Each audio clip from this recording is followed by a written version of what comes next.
Namaste. This is the last video in the Make in India series videos where we would discuss production linked incentive scheme that the government of India has initiated to make manufacturing sector competitive.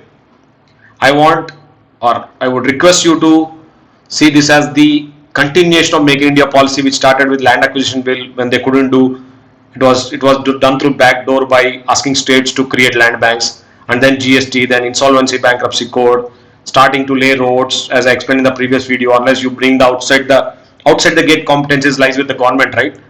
So start building roads, airports, ports, electricity, electrifying the whole of India. I mean, then internet connections, ease of doing business policies, then FDI, making FDI in many sectors on auto mode, which you need not go through the FIPB route, and then building metros, modernizing railways. You started all these things, right? Not that everything is over. We have just started, and then you do PLI, and then once you do all these things, you make the ecosystem. See, as discussed in the previous video, entrepreneurs or investors would only come when they see predictability of making money.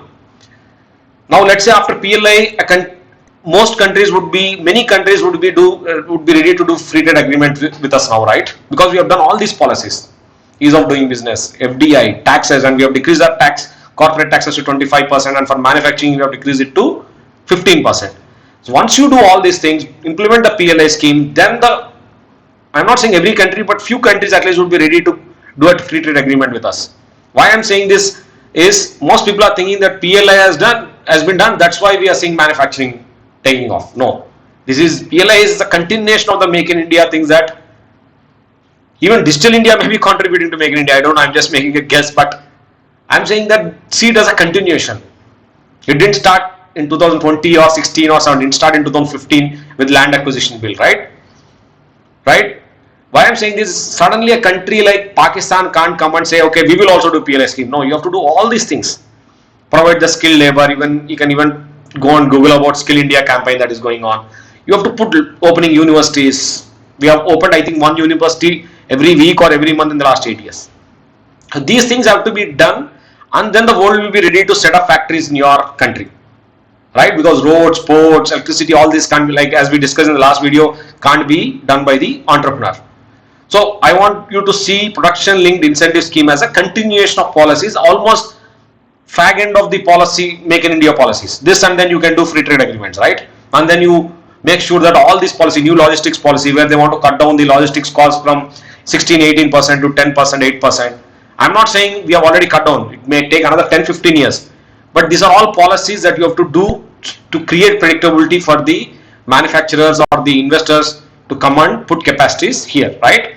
So see it as a continuation of policy, and let me go and read the definition so that I don't put my own things in your head.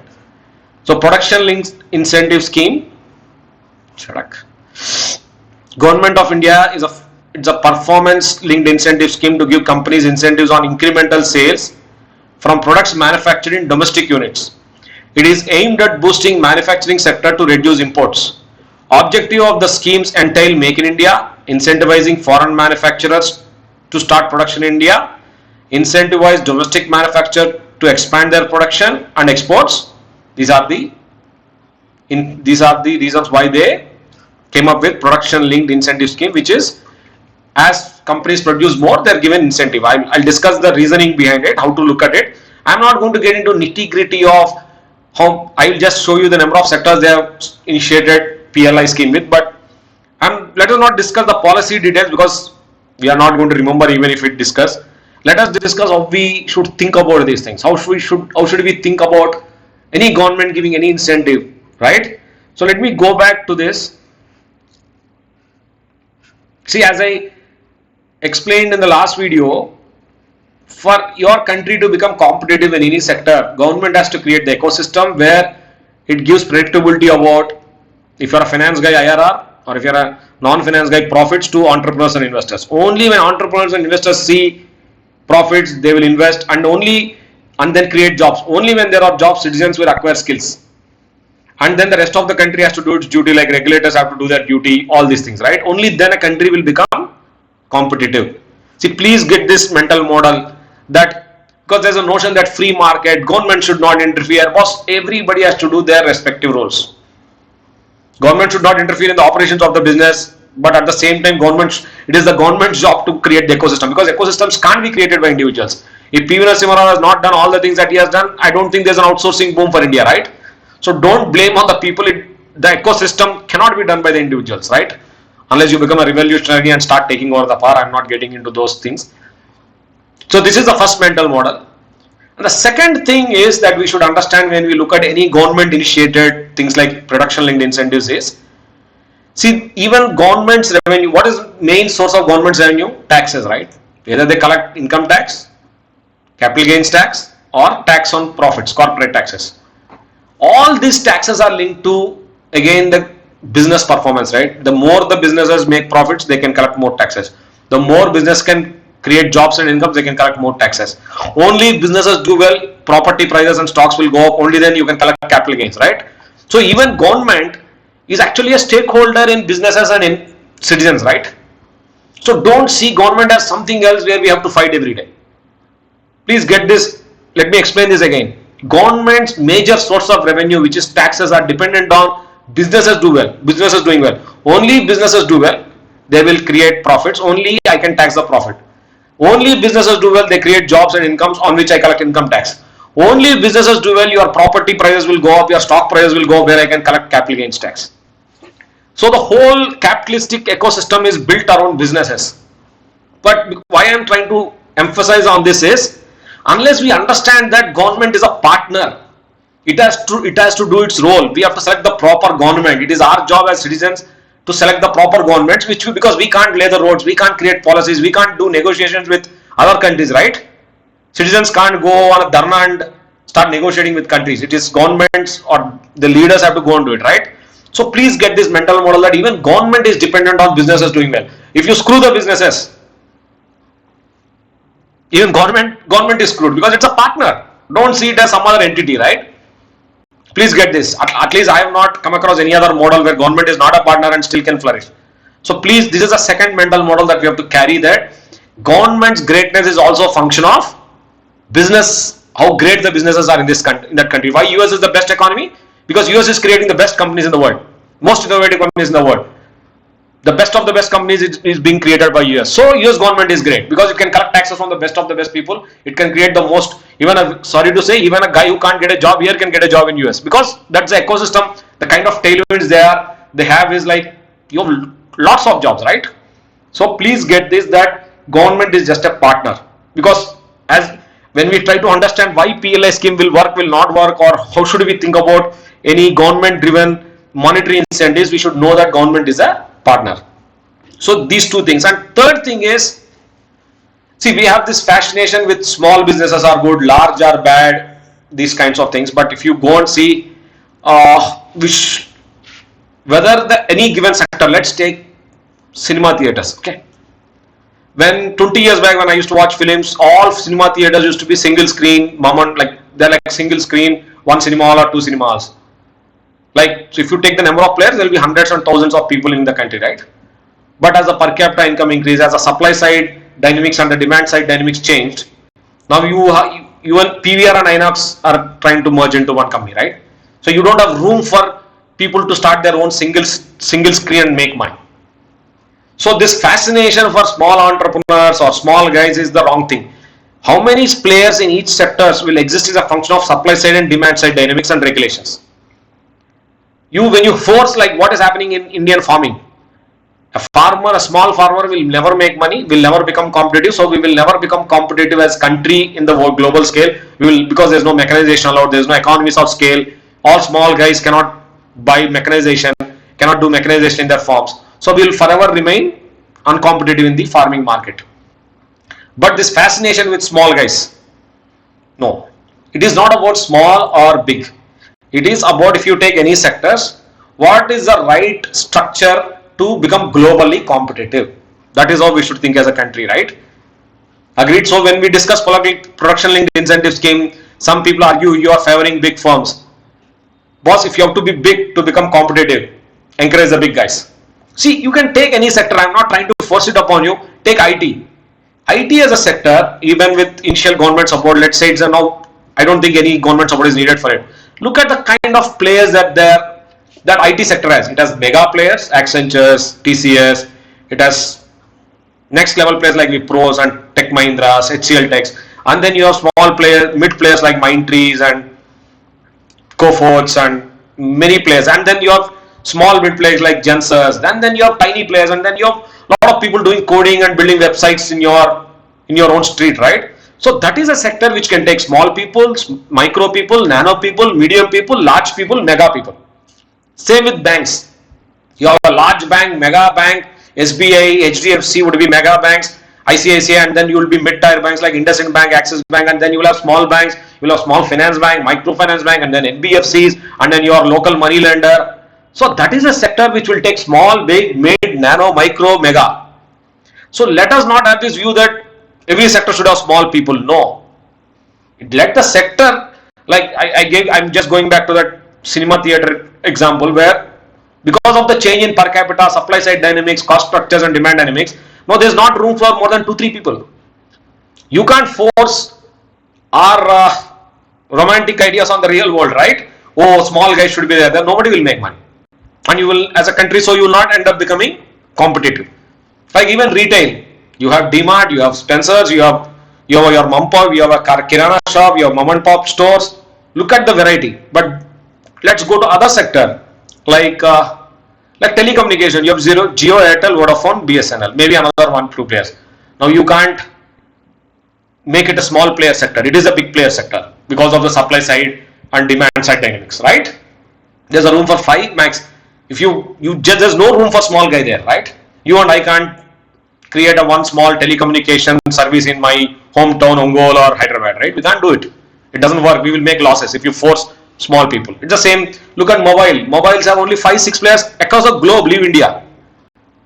But auto, you have, I don't know, maybe 50-60 auto companies, maybe 80 companies, right? So please, we should have this mental model that not every sector will allow our romantic ideas about oh small is good, big is good, mid is good. No.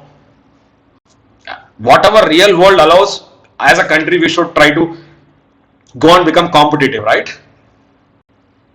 So before I get into discussing production linked incentive, I want you to take this that government is a partner, and sector by sector it depends whether the big guys only can thrive or only small guys can thrive or only more big, small, medium, everybody can thrive.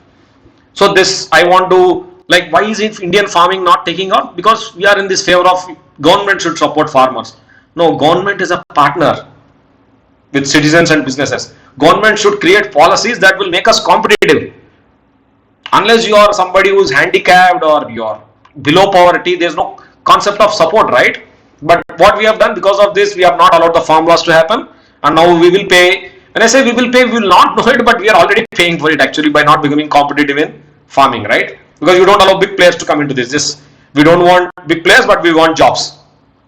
So these contradictions I wanted to address, because there will be a lot of things, because some in this PLI scheme, some sectors India will succeed, in some sectors India will fail. So people will start writing articles. Oh, you're favored the big guys. But it is not about, well, even if you favor, if the reality on the ground doesn't allow, it will fail. So I am not getting into judging whether the government is taking care of all these things. I am just trying to share with you what I think, how we should look at any incentive schemes given by the government, right? So now let us look at what is a production linked incentive scheme. What is government trying to do? It is taking sector by sector where it wants India to become competitive and laying down policies and asking companies. I think it is calling, I think the way it has formed is, it is working with all the stakeholders in each given sector and asking them, boss, what should we do so that you can become competitive vis-a-vis your competitor as China, or in some cases Bangladesh, in some cases Vietnam, in some cases Taiwan, right? And then whatever inputs it is given, it is forming a policy and incentivizing companies to apply for this scheme and giving incentive as they produce more. Production linked, as you produce more, you get incentive from the government. Okay. So what does it do? I will just tell the spirit of it. I am not saying this is the thing. If you read more, if you Google more, I think you will have more nuances which you will appreciate production linked incentives. So, and please get this, we may fail in some sectors because other governments are not sleeping, right? They would They would wake up and say, yeah, this Indian government has done all these things. They're taking our market share. Let us see what we can do. Right? Someday even good leaders will get elected in other countries also, right? It's not, world is not going to be static like this, right? So let's take a toothbrush as an example. Let's say India whenever I say global competitiveness, I'm including India in it. So in our heads, we have this notion that whenever we say global competitiveness, somehow we separate India in our heads. No. Whenever we say India, whenever we say global, let's include India. Let's say take let's say toothbrush, let's use toothbrush as an example. Let's say we want to become competitive in toothbrush manufacturing. What can government do? What do you mean by becoming competitive? We should get some market share. We should get entrance there. We should have one or two companies with some X market share, depending on the kind of sector. We should also become and generate jobs and incomes for our country people. If we can't do it on our own, at least we should attract people who are already good and make them set up their manufacturing plants here, right? So what can a government do? Government can tell, boss, as you produce more toothbrush, your cost will come down. That's called I'm not getting into these economies of scale because some non-finance guy may be listening. Normally, in most of the businesses, as you produce more, your cost will come down. Not till a point. So what is government trying to say? Boss, try to achieve a scale where you will become competitive. When I say scale, try to achieve that production unit or that scale or that output that you can also become competitive, start competing with China, start competing with Vietnam or Bangladesh, and then you also start garnering global market share in your toothbrush. If I have to incentivize R&D, I will incentivize R&D. If I have to create skilled labor, I will incentivize education institutions. I will give you land free. I will try to help you incentivize in importing equipment to manufacture toothbrush. You start indigenizing that. We will also try to incentivize the production link incentive is part of the incentive going to production, right? As you produce more toothbrush, as you get more scale, we will try to give you incentive. Like let's say for every toothbrush manufactured, X percentage is given to you as an incentive because you have produced this. I'm not going deeper because it will confuse you. At the end of the day, how we should look at production link incentive is, are these policies helping India get entrenched in each sector? Right? In some sectors, as you achieve scale, your cost will come down, and because of cost coming down, you become competitive and start getting market share. So to help you get to the scale faster, I am giving you an incentive, which China also did. We are just copying. Okay? So this is what is production linked incentive scheme. I give you, I know I am repeating, sorry, but I give you incentive to produce more so that you will become competitive and entrenched in the sectors that we have selected. Okay? I think I will stop here explaining what is a production linked incentive scheme, but I will just show you what are sectors that chadak. Let me go here. Yes. Most production linked incentive scheme, LEDs, air conditioners. I think you already, I think I've shown you in the previous video. Let me go there. So these are the sectors: pharmaceuticals, APIs, medical devices, electronics and information technology, IT hardware, mobile phones, other hardware components, APIs in manufacturing, food processing industry, renewables, textiles. So I think I have shown you, this is what I wanted to show you, how our manufacturing of mobile sets has increased in India post this PLI scheme, right? Okay. So I'm not getting deeper into these sectors. 13 sectors have been selected. You can see 14 sectors, and all these sectors, government met with the respective stakeholders and devised a policy where they will be incentivized as they produce more. But the end aim is to make our companies competitive in the global manufacturing out production, so that we will have our proportionate market share, right? So I do not want to spend more time than this. If you want me to go there, I'll just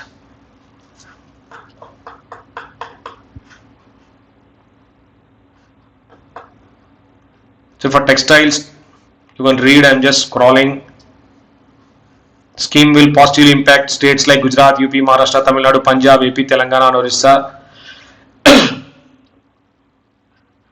If anybody wants, I can share this PDF, but I'm just showing you so that you can understand the kind of different sectors the government is trying to address.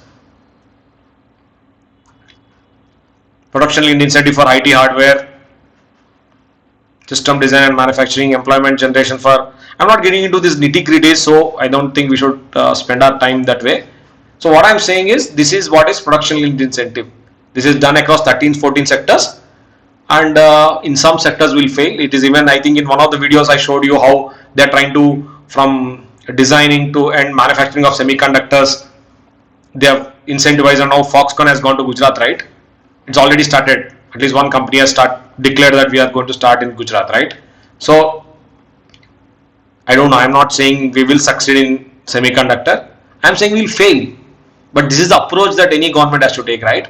You create a policy, create the ecosystem, make it extremely profitable for entrepreneurs to invest, let them take the risk.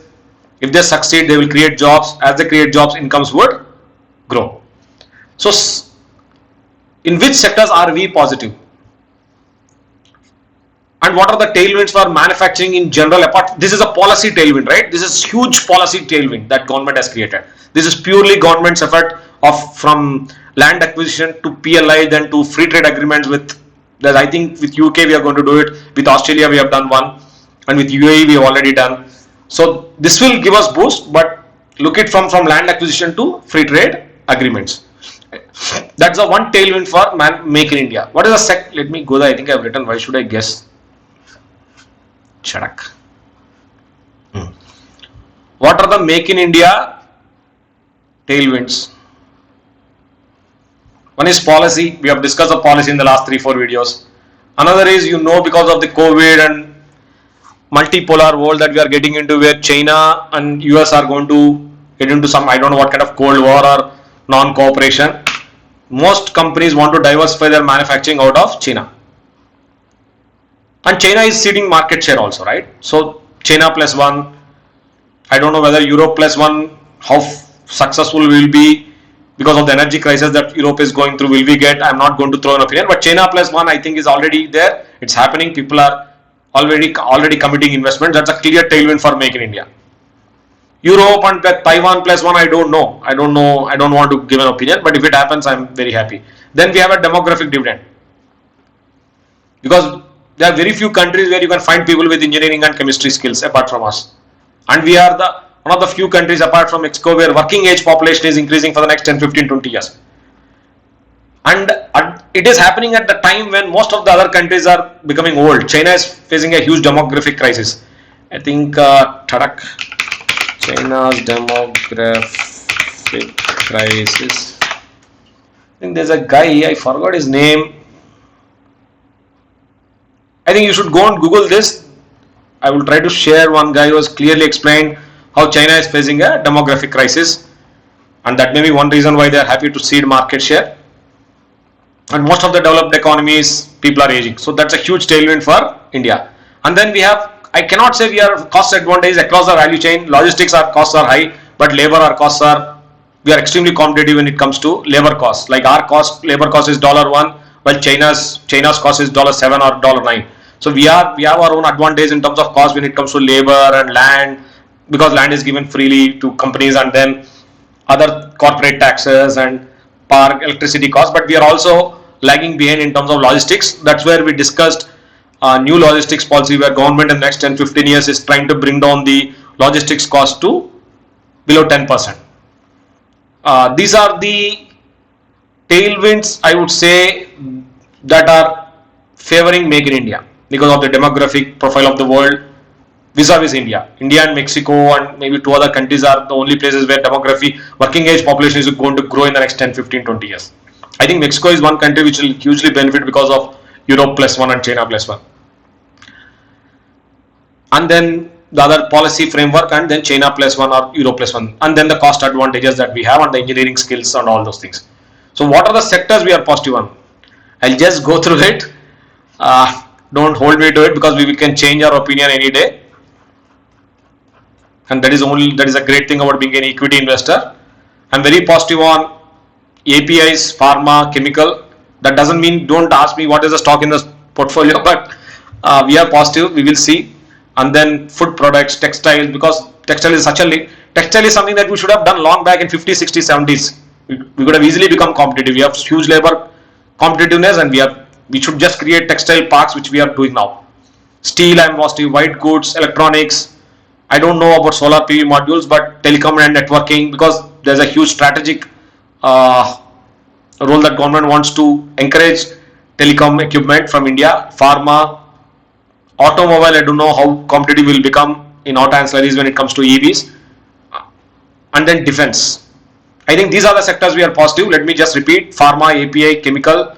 In pharma, APIs and CDMO, chemical companies, telecom and networking, food products, textiles, specialty steels, white goods, electronics manufacturing, heat, some parts of auto ancillaries, and then defense. Defense is going to set to take off hugely in India. One caveat is, one disclaimer I would give with respect to defense is, this government should come back, because that policy has not reached its logical end. Why I am saying this is, what policies Vajpayee has initiated for 10 years, those policies were put in the back burner, like ethanol policy, exploration. We are the first time exploring oil fields after Cane India. Cane India was done during Vajpayee time. After that, no exploration. Now again, we are exploring around 1.1 lakh square kilometers for oil. Right? We are now incentivized that also. I'm not getting into that sector, because I'm just saying that policy, this notion that whichever government comes, policies will continue. No, policies don't continue. Just look at history of any country. Policies continue only, is completely dependent on the government that we elect. Right? What Vajpayee did, what PV Narasimha did, that didn't continue post 2004. Except nuclear deal, nothing has been done. Right? Most of the policies were put in the back burner.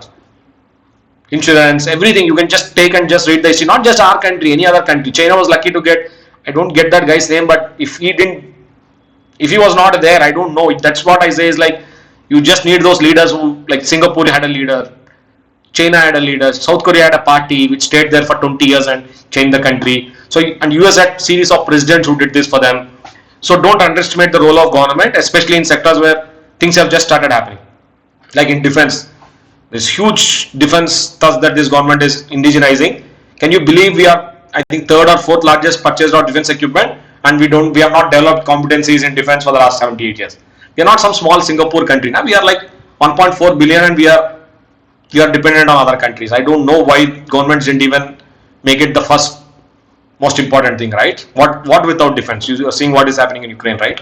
Everything else follows, right? So these are the few things that I wanted to cover. PLI scheme is a huge policy that can unleash manufacturing. We are very positive on it. I tell you the sectors that we are positive. And few mental models that you should take is, whenever government announces an incentive, please think from, is it making our companies competitive? Don't think, is it supporting small guy, tiny guy, big guy? This romantic ideas that good looks good on paper will not work on the ground, right? Like I gave you examples where sector dynamics, supply side and demand side and regulations will decide the structure of the unit economics. All this will decide the structure of the industry. You cannot divide our farmers into millions of farmers and then expect India to become competitive in farming. We will never become. Only the dumbheads in films think evangelized farming. Why should we have such a huge population in farming? We should bring them out of farms, right? You should mechanize the farms. You should allow corporates to get into it, become competitive. India should become competitive, so that people who get out of the farms will their incomes will start going up, right? Because as a farmer, if you are not competitive, what is the fun? Your income is not going up, right? Please get this, because this people underestimate the importance of per capita. Because I was just explaining the same PLI scheme and why we should be at the cutting edge technologies as a country and why reforms are extremely important. Because people have this notion GDP will be growing whatever you do. No, just as a mental exercise, just replace all the IT jobs with banking jobs, and look what is then just see the trickle down effect it will have. Look at your servant mates salary, your driver's salary, what all other incomes in the country are decided by how rich you are at the top. How many people in your country are running really good? How many cutting edge technologies is India competitive at? As you generate more jobs at the high level, it will trickle down. Even a 10 times better driver in Pakistan will not be, their average salary of Pakistani driver will not be as good as India's, right? Not because Pakistani drivers are bad. because at the top of Pakistan economy, it is not competitive in high-end sectors. It is competitive in leather goods, textile, which doesn't generate great income. So the trickle down will not be there. Just imagine if you're an IT guy, replace your job by a banking job. Your servant maid will earn more if you're an IT guy or a banking guy. IT guy, right? So as you create more high paying jobs in the country by becoming competitive, you also have a trickle down effect to your bottom of the pyramid who are unskilled. You will pay your tip to the server in the hotel more. Everything will become higher, right, as your incomes are going up. So this notion that economy will be growing without reforms, these kinds of things that are, please let's not get into that kind of lazy economics thinking, because these are very important for any country, especially countries as large as us. It is extremely important that we always try to become, like if there's a quantum computing tomorrow, we should start today about AI, machine learning, quantum computing, that we also will become leaders in one of the few people who are good at that.